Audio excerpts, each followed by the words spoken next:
Miks sa pulgaga käima ei pannud? Sellepärast, et ma unustasin ära.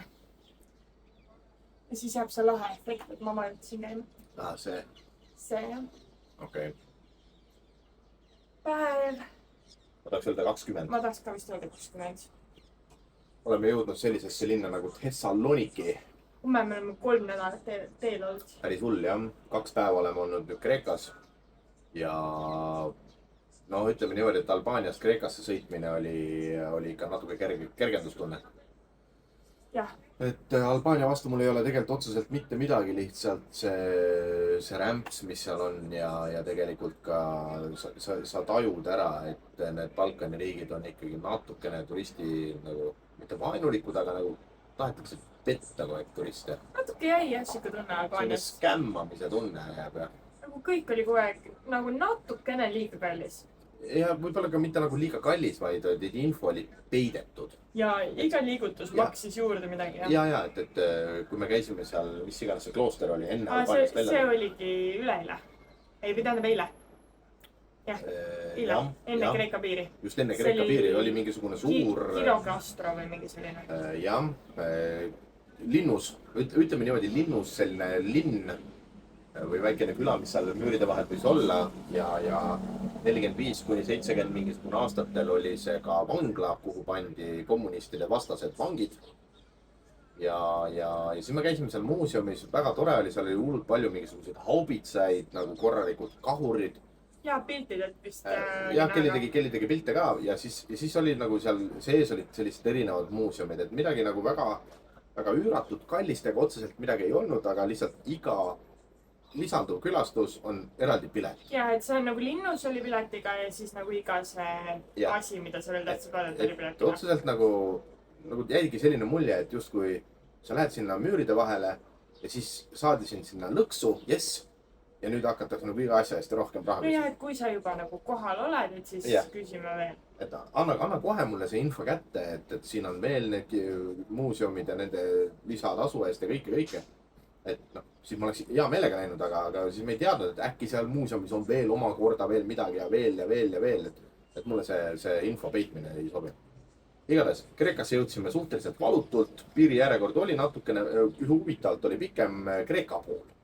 Ehk siis Albaanias saime just ilusasti üle ja siis jõudsime nagu sinna Euroopa Liidu ehk siis Kreeka poole, seal oli nagu vähe pikem järjekord. No ja ilmselt sellepärast, et seal ikkagi oli väga palju neid Balkani riikide sõidukeid, sest et see, kui muidu piiripunktides on ikkagi väga palju seda, et on nagu a la riigipassiga, nagu selle sama riigipassiga ja siis on Euroopa Liidu kodanikke. Väga palju Bosnia piirides, et me saime selle tõttu nagu kiiremini.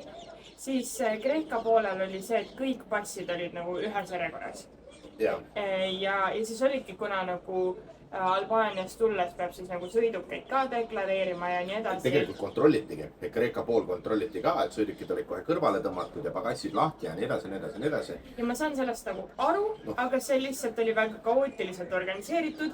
Osa inimesi seisis paremal pool teed ja siis seisti ka vasakul pool ja siis nagu terve rida ei saa. Siis oli veel piiripunktis oli mingisugune putka, kus kohast pidi, ma ei tea, mida iganes ostma minema, kas kindlustust või ma ei tea. Ja siis osad autod jäid sinna sõna otseses mõttes ainsa väljapääsu tee peale jäid otseselt nagu seisma. Just. Mina mootorrattaga pigistasin ennast sealt läbi, aga mu selja taga oli mingisugune 10 autot juba järjekorras, et nagu Et selles osas oli natukene kaootiline. Aga ei, saime Kreekasse, koheselt kütsime mingisugusesse, ma ei tea, rahvuspark, mis iganes see tee oli. Ja vist ei olnud rahvuspark. No ma ei tea, igatahes mitte suuri teid ja ilusad teed on Kreekas ja ma imestasin ka, et kui kõik räägivad Kreekast, et siis nad räägivad saartest, ainult saartest. Kurat, Kreekas on ilusad mäed. Et see on nagu ka, et okei, ma saan aru, et võib-olla jääb teiste Balkani riikide nagu mägede varju. Et Kotor ikkagi uhke värk aga ilus oli ikka. Sest et okei, ma saan aru, et Montenegros on tõesti see turmitor või tormitor ja Kreekas nagu ei olnud seda mingit, nagu need mäed ei ole mere ääres, vaid need jäävadki siis pigem Albaania piiri äärde ja Bulgaaria piiri äärde. Et võib-olla sellepärast ei ole need. Aga ilusad mäed on ja teed on enam-vähem korras, et Kreekal on juba seda näha, et vana asfalt on vana asfalt. Et sa saadki aru sellest, et see on lagunenud ja auke täis ja kõike. Aga kunagi on siin ikkagi see asfalteeritud, ehk siis on näha, et rikkust on, et kruusateid on keeruline leida. esimesel päeval kohe leidsime, sõitsime mingid metsaveokid ja vaata teid. Ei, aga see oligi nagu ikkagi, ta läks päris pikalt, oli asfalt ja siis mingi hetk oligi näha, et ilmselt see asfalt ei olnud enam nagu sellise kvaliteediga. Kuna seal nii palju seda rasketehnikat liikus, et siis oli sinna nagu kruusa peale pandud ja sellest pigem oli siis... Aga mitte ka see kruusatee ei olnud ka nagu nii metsik, nagu me seal... Ei, see oli nagu normaalne kruus, mitte nagu mäekivid, vaid kruus. Jah, no ühes kohas läks veits liivaseks, aga ei, sealt pigistas ka ilusasti läbi. Aga suures pildis on asfalt. Ja Kreeka teed on ilusad, Kreeka vaated on ilusad. Eile me saime... Kus me ööbisime? Seal Meteora juures. Mis selle... Kalabaka. Kalambaka. Ma ei tea, Kalabaka või Kalambaka, kumb. Võib-olla mõned nimed. Ja ta on Meteora piirkond. Jah, just. Minu arust Instagrami ma paningi Meteora. Ja Meteora on nagu ilus piirkond, kus kohas sul on Kelliuuris, mis iganes aastaid tagasi oli see kõik koht vee all. 30 miljonit tagasi. Okei, päris lahe. 30 miljonit aastat tagasi oli kõik vee all. Sõna otseses mõttes vesi uhus ära pehmema materjali. Ei, siis tekkis kõigepealt tektooniline liikumine, mis tekitas lõhe ja siis see vesi vajus sinna sisse ja siis hakkas seda uhuma kõik pehme materjal minema ja siis see kõvem materjal oli nagu justkui siledaks lihvitud. Jah, 5 miljonit aastat tagasi juhtus see. Väga lahe, see 5 miljonit aastat on kindlasti hoomatav aeg minule. Ehk siis nüüd on järgi jäänud põhimõtteliselt sellised kivisambad. Kurat, jumal äge on see, ma ei ole sellist mitte kusagil elus näinud. Ja sinna peale on ehitatud mingisugused pühakojad, mingid kloostrid või asjad. Kloostrid, jah. Need olidki, selle nimi oli, ma panin Instagram story'sse, oligi Meteora monastris. Ja neid on päris palju, ehk siis me sõitsime kohe sinna nii-öelda nagu mägedesse üles ära. Sai sealt mõned ilusad pildid tehtud, sai natukene ka ennast kokku võetud ja kivide peal ronitud. Kõrguskarte on nagu lõpuks sinna üles ronida. Aga huvitav oli, kloostrit me külastama ei läinud, sest rahvast oli juba hommikul väga palju. Mingi 10 aeg hommikul nagu järts oli ukse taga. No selles mõttes, et kui võib-olla neid pilte vaadata, ma ei tea, kas klippidest on näha, ma sellise pilguga veel ei vaadanud, siis oli näha, kui siin nagu need kloostrid, trepid, mis läksid siis peaukseni, olid inimesed täis. Ja, nagu järjekord oli. Ehk siis, me ei hakanud ennast sinna suruma, mõtlesime ka, et just nimelt, kusjuures üllatav hommik jälle, et kui me muidu tulime Albaaniast kuskil 25 päeva kõrgeim oli 25. Umbes jah, et 25 kraadi, siis nüüd hommikul kell 10 oli juba 25 kraadi. Ja tänane päeva top oli 35. Ehk siis jõudsime jälle sooja, et see Horvaatia soe ei olnud ainukene, mis meil nüüd jääb. Ja selle mõttes oli lahe, et kui täna siia Thessalonikisse sõitsime, siis me sõitsime läbi jällegi, ma ütleks, Istanduste piirkonna. Nägime autentset Kreekat. Ja kui Albaania oli täis pigem selliseid nagu viinamarju ja võib-olla nagu ploomipuid. Ja siis kõike muud, mis siin on nagu kartulid ja maisid. Seal oli kõike, Albaanias oli kõike. Siis see piirkond, kus me täna sõitsime läbi, oli praktiliselt kõik täis siis nektariine ja virsikuid ja aprikoose. Nii et nagu, kuna visiir oli lahti, siis see tunneti konkreetselt sellist virsiku lõhna. Mis oli lahe, sest kirsipuud olid juba tühjad, kirsipuud olid ka. Ja siis üldse sellist luuvillelised, aga just vaatad ka, et mis siin on ja siis olid nagu kirsipuud. Huvitav on jah mõelda niimoodi, et kui sa Eestis lähed poodi ja ostad midagi, siis siin nagu sõna otseses mõttes kasvab. Siis kui ma tellisin täna, me tegime jälle siin seda, et ma tellisin Woltiga nagu poest. Ulmemugav teema. Ja siis scrollisin seda puuvilja nagu nimekirja seal ja siis seal oli nagu kõik oli ka kirjas nagu, et kohalik, nagu domestic. Ja mingid üksikud asjad olid import, et tomatid, mis me täna sõime, olid nagu kohe, nagu see on äge trikk motoreisi puhul, et kui sa jõuad nagu sihtkohta, sa põhimõtteliselt esimese asjana kohe teed ära selle toidu tellimuse või siis mingisuguse poe tellimuse. Ja siis saad hakata toimetama küll pesemiste, küll muude asjadega ja siis toit mingi hetk lihtsalt ise ilmub selle kohe. Ja eile me tellisime mingit pizzat. Ma tegelikult tahtsin tellida seda moussakat, mis on see Kreeka kohalik siuke lasagna-laadne toodang, aga ta on selle baklažaaniga, mitte nagu pastaga. See oli see koht, kus olid kallid õlud, jah? Aga see oli jah, nagu see moussaka ise oli juba suht kallis ja siis joogid olid ka kallid ja siis kuna meil oli kõike natuke vaja, siis ma tellisin pizzat hoopis, sest et see tuli nii palju soodsam, joogid olid poole soodsamad. Ja siin täna ma tellisin hoopis siis poest, mitte ma ei tellinud valmistoitu. Igatahes jah, et mõndades riikides, mõndades piirkondades on need voldid asjad olemas. enamikes on olnud Xamilis ei olnud, aga Xamilis olid meil kõik. kõik nagu käe-jala otsas, kõik oli kohe kohal. ja Xamilis me tegime seda, et ma ei tea, kas me rääkisime nendes videos, et me käisime söömas väga toredas kohas. Ja siis ma vaatasin lihtsalt, kui me seal sõime lõunat, siis, mis iganes hilist lõunat, et inimesed tellisid kaasa pitsasid. Ja siis me käisime rannas ära ja tulime tagasi ja siis me tellisime nagu kaasa ja läksime sellega hotelli. No ikka jah, tellid nagu ära ja siis ootad võib-olla 5-10 minutit ja siis on kõik olemas. Et seal me tegime seda. Ja noh, oligi see, et söögikohad olid ka mingi paar minutit kõndida. Täna me sõitsime siis sealt Meteorast nii-öelda nagu põhja poole, aga nüüd mul ei tule selle küla nimi või linna nimi meelde, kus see järv oli ääres. Kõht-tähega. Oota, ma natukene kasutan tehisaru või seda. Vaata kaarti. Vaatan Aga kaarti. see Meteora oli selles mõttes huvitav, et me ööbisime siis nagu Meteora all Instagrami postitusse, ma just panin viimaseks pildiks selle. Ja need ei tundunud, need sambad ei tundunud üldse nii suured. Ja siis me läksime sinna üles, siis need olid nagu nii massiivsed. Selle linna nimi on Kastoria. Kastoria. Ja see on nii huvitavas kohas, see on selline järve sisse ulatuv poolsaar. Ehk siis sõna otseses mõttes on selline, järv on ümber ja siis ulatub selline väikene kujund sinna sisse. Ja mis mulle meeldis, kui ma seda teekonda ka joonistasin, seal ääres saab sõna otseses mõttes, võib-olla ma ütlen veest on võib-olla mingi 2 meetrit puudu, saab seal nagu sõidukiga sõita, mootorsõidukiga. Nagu enamik sellest teest läks ikkagi täitsa nagu tee ääres. Jah, et nagu vahel pidi tõesti. Et oli nagu asfaltjoon oli veel 10 sentimeetrit asfalt ja siis oli vesi. Jah, just. Ehk siis see oli nagu päris ilusad vaatepildid, juba Google Maps'is sai vaadata Street View'st, et siis ma joonistasin sealt ja ma ei olnud ainukene, kes joonistas, seal oli veel mingid 5 ratturit sõitsid mööda sealt, mootorratturid siis, mitte jalgratturid. Jalgratturid, kus oli siin riigides väga ei olnud, ongi mingid turistid. Täna hommikul aga ikka. Me ei ole linnas väga käinud. Ei, selles mõttes mitte. Ehk siis linnas tõenäoliselt sõidavad rohkem. Ja nagu seal Meteoras oli ka mõned, kes siis hommikul läksid sealt alt nende mootorratturid. No on ikka soov kütta, sest seal olid ka ikka korralikud tõusud. Jaa. Kuigi ma ütleks, et siin pole olnud pigem nagu palju tsikaane ja hästi lauged teed. Laiad teed on. Ja kui sa võtad nagu Alpid ja kõik need on ja siis on pigem nagu vähe tsikaane ja väga jõhkra tõusuga. Järsud tõusud on jah. Ehk siis ütleme niimoodi, et mootorratta koha pealt Alpides on ikka korralik trenn. Et sa pead ikka väga keskenduma, kuidas sa seda trajektoori võtad ilusasti. Paremale üles pead võtma niimoodi ilusasti, et sa liiga sisekurvi ei kütaks. Sest muidu hoog on liiga väike ja potsatad.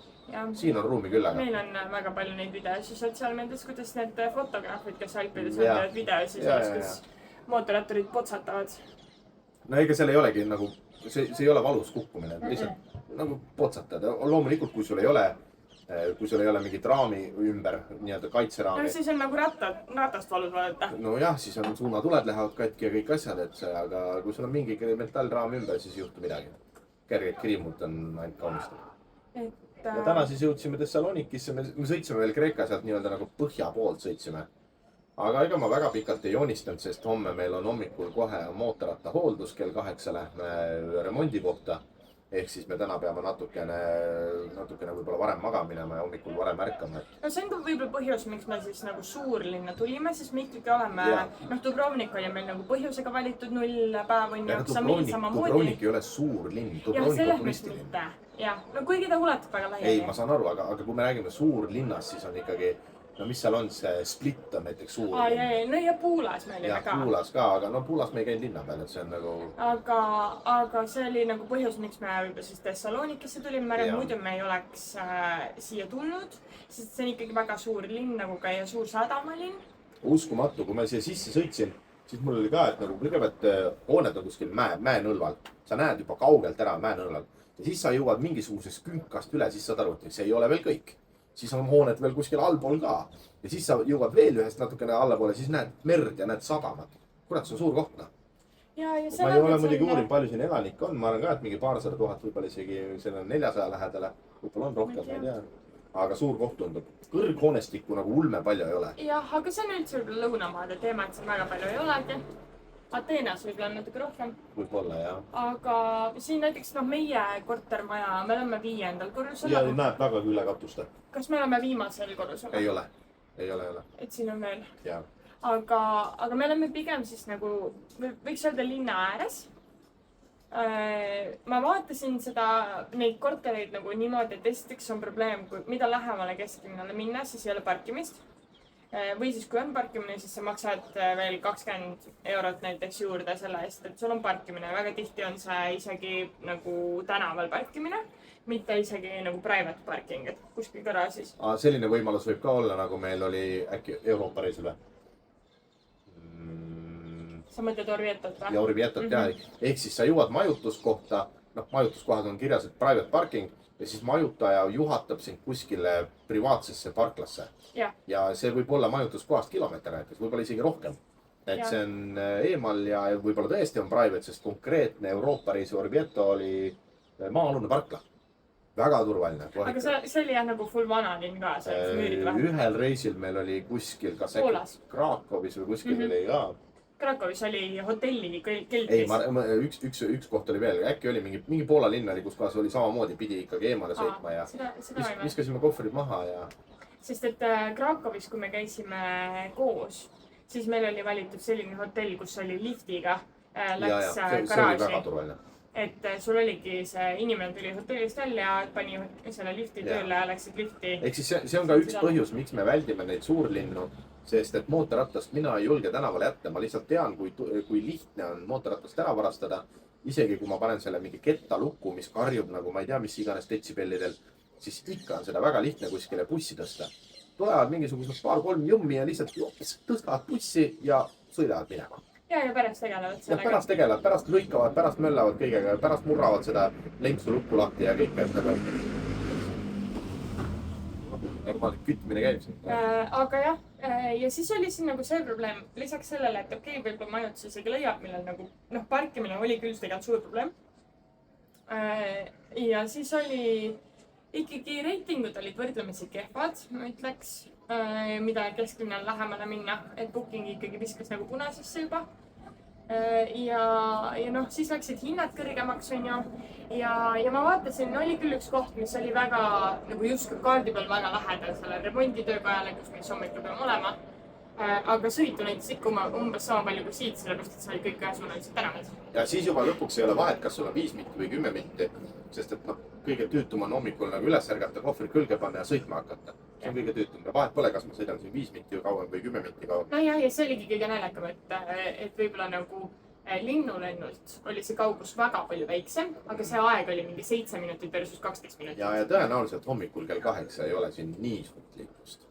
Et võib-olla 9 aeg on ikkagi hullem ja kui on, siis on ja siis lihtsalt nagu vaatame, et hommikul ärkame natuke varem ja meil on söök juba kõik olemas, nii et see on lihtne. Just. Ehk siis Kreeka esmamuljed on selles mõttes positiivse. Kreekat jääb meil küll reisil natukene liiga väheseks, aga tead, see ei olnudki plaanitud väga palju. Et Kreeka oli selline natukene pool transiit. Homme kütame Bulgaaria poole. Ööbimine peaks olema enne Bulgaaria mägesid. Ehk siis Bulgaarias on mul ka vist mingi 2 mäeületust joonistatud äkki, kui ma ei eksi. Ja siis vaatame, kui pika päeva me teeme, sest et kui meil homme mootorratta remondi või hooldusega läheb kauem, siis me võib-olla väga pika päeva ei jaksa teha. Majutust me veel lukku pannud ei ole. Et seda me saame ka mõelda. Põhimõtteliselt nüüd vaatamegi natukene ette neid ja siis otsustame, et võib-olla isegi võtame homme alles. Jah, just. Vaat see on jälle Euroopa reisi ja üldse nagu Euroopa riikide väga suur pluss võrreldes Norraga, vabandust, et ma Norrat Euroopa riigiks ole. Et Norras pidi ikkagi korralikult ikka mingi 5 päeva ette planeerima. No jaa, seal oli ikkagi see probleem, et me olime nagu sellises piirkonnas, mis oli väga turistipopulaarne ja sellisel ajal, kus oli väga palju turiste. Et siis võeti ära majutused, eriti need soodsamad. Aga siin on ikkagi, kui vaadata nagu ikkagi neid linnasid, mis on turistipiirkonnad rohkem, näiteks ka eile seesama linn, kus me olime, siis iga teine 3. maja on mingi apartment. Seal on jälle sama teema tegelikult, ma ütleks jälle vastuargumendiks, et igal pool Euroopas on juulikuu 2.–3. nädal on kõige turisti rohkem. Igal pool, terve Euroopa. Nagu neid apartmente on lihtsalt nii palju rohkem, et Norras sul ongi mingid piirkonnad, kus sul ei ole 100 kilomeetrit mitte midagi. Mina lihtsalt Norra puhul oleks eeldanud, et seal on rohkem kämpe. Ehk siis sul ongi neid nii-öelda nagu telkmaju või mis iganes need kämpad.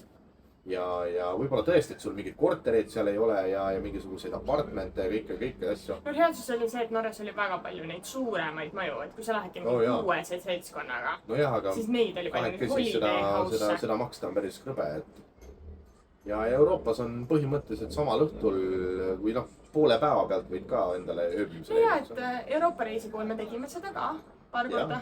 Et me võtsimegi alles kas hommikul või mingil sihukesel hetkel. No sest vahel ei tea, kui pikaks päev venib.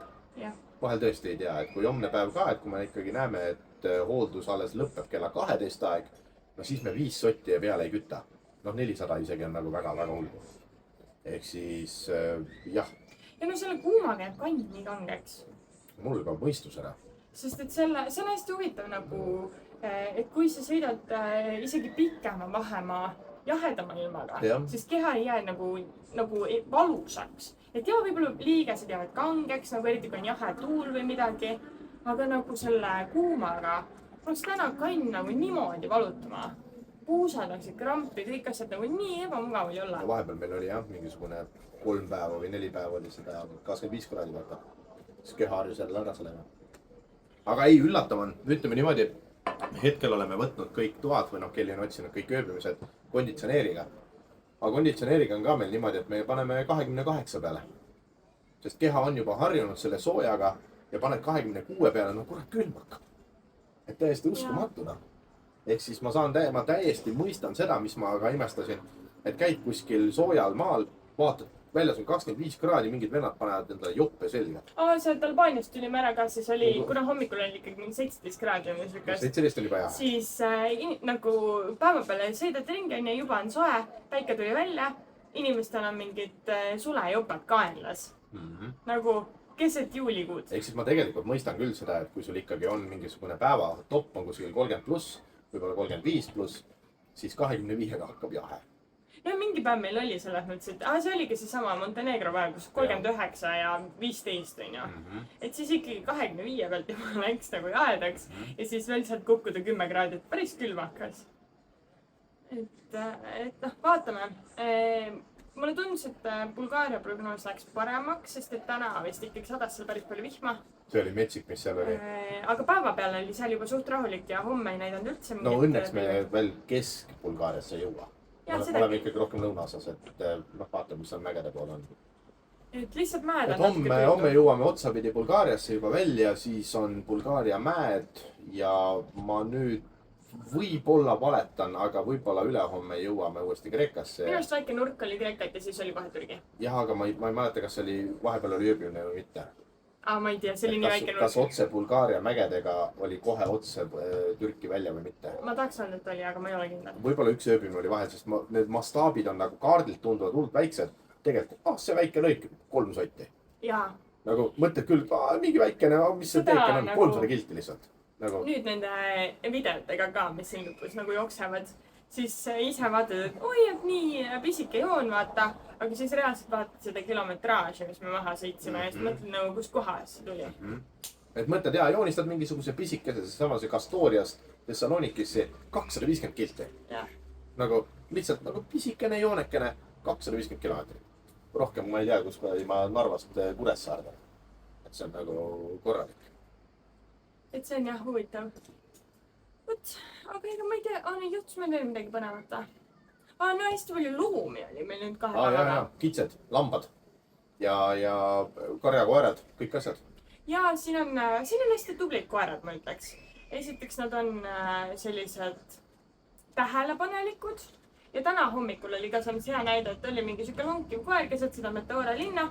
Ja siis ta sai aru, et me tuleme, ta lihtsalt jäi seisma, ta ei läinud nagu tagasi, ta ei läinud edasi, ta jäi seisma.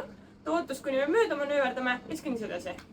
Aga ta sai aru, et nagu, kui ta teeb mingid katseid liigutusi, siis ta võib rohkem haiget saada kuskil liiklus vahel. Ja karjakoerad samamoodi, et nad ikkagi hoiavad väga ilusasti tee äärde, nad ei tee mingeid nagu äkilisi liigutusi. Eile õhtul küll juhtus, et üks koer üritas meid ka karjatama hakata. Ta jooksis veits järgi, aga sai aru, et võib-olla see röökiv hobune ei jõua järgi. Ta nagu selles mõttes oli nii ametis oma nende lammastega seal ja siis ta nagu hakkas meilegi järgi jooksma ja siis ta mingil hetkel sai aru, et me liigume veits liiga kiiresti. Et see nagu ei olnud nagu sinna agressiivne, vaid ta lihtsalt hakkas meiega kaasa jooksma. aga jaa, Kreeka kohta positiivne mulje, et noh, mul on nagu, ei ole jälle ilus asi, mida öelda, aga on tunne, et oleme tsivilisatsiooni tagasi jõudnud. Kaardimakse on kõik õnnestunud igal pool. Igal pool on olemas Igal pool on olemas, valuuta on euro, et noh. Ja, sest Albaanias on ikkagi väga see teemaga, et okei, võeti küll eurosid vastu väga ebasobiva kursiga muidugi. Valusa kursiga, eks ma ei ole vist nii kallis kütust isegi Šveitsist ostnud. Et see oli jah, see oli korralik. Aga nagu kõik oli sularahas. Et nagu sa pidid ikkagi väga palju enne nagu vaeva nägema, et aru saada, kas neil üldse on kaardimakse või ei ole. Ja noh, söögikohtades tegelikult ju oli samamoodi. Jah, samamoodi. Et noh, siin ikkagi igas väiksemas tanklas oli ka ikkagi kaardimakse võimalus olemas. Ja nagu kõik oli selles mõttes rahulik. Kõik? Jah, näeme. Ma ei tea, millalgi. No ma arvan, me teeme selle Bulgaaria otsa ära ja siis võib-olla Türgis teeme video. Ühesõnaga, näeme siis, kui näeme. Oli tore. Näeme. Tšau. Like and subscribe. Ahah, jah.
Won't you take me